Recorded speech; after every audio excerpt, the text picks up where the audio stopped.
Painihanda na raw ang Department of Justice para maiuwi sa Pilipinas at maparang sa mga kaso si dating Congressman Arnie Teves. Saksi si Ian Cruz.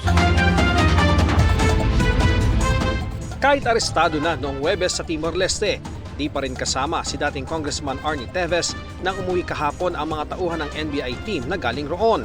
Ayon sa kampo ni Teves, humarap pa siya sa korte nitong Sabado at in-extend ng 15 araw ang kanyang detention. Depende sa takbo ng hearing ay malalaman po kung anong disposition kay Congressman Teves. Ang klaro po dyan ay walang nilabag na batas si Congressman Teves sa Timor-Leste. Sabi naman umano ng Timor-Leste Authority sa NBI, 7 hanggang 40 araw ang hihintayin. Hindi naman daw ang pagkuha ng asylum ang dinidinig sa korte, kundi ang merito ng red notice ng Interpol laban kay Teves. Ang gusto nga sana natin, deportation eh. Kaya lang may court hearing kasi sila doon. So malamang hindi summary yun, hindi administrative yun. Hihintayin pa raw ng NBI ang magiging resulta ng court proceeding sa Timor-Leste at doon daw malalaman kung maaari nang ibalik ng bansa ang dating kongresista.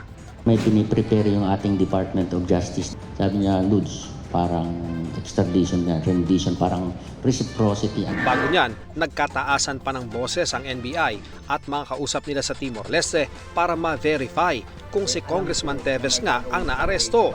Humingi pa sila ng audience kay Timor-Leste President Jose Ramos Horta noong Biyernes para makuhanan si Teves ng litratong ipapakita sa ating Pangulo at Justice Secretary. Siguro masyadong naging emotional ang mga harapan namin. No? Kaya nagkausap naman kami ng mahinahon ni Congressman Teves. At yun nga, tayo, ginagalang din natin yung kung ano man ang karapatan ni Congressman Teves. Natatakot siya na baka daw may mangyaring masama sa kanya. Commitment namin sa inyo na walang mangyayaring masama sa inyo.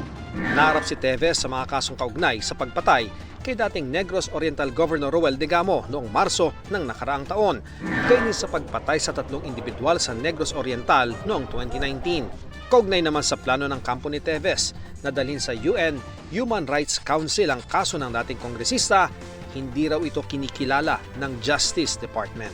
Para sa GMA Integrated News, Ian Cruz ang inyong saksi. Mga kapuso, sama-sama tayong maging saksi. Mag-subscribe sa GMA Integrated News sa YouTube at para sa mga kapuso abroad, samahan niyo kami sa GMA Pinoy TV at sa www.gmanews.tv.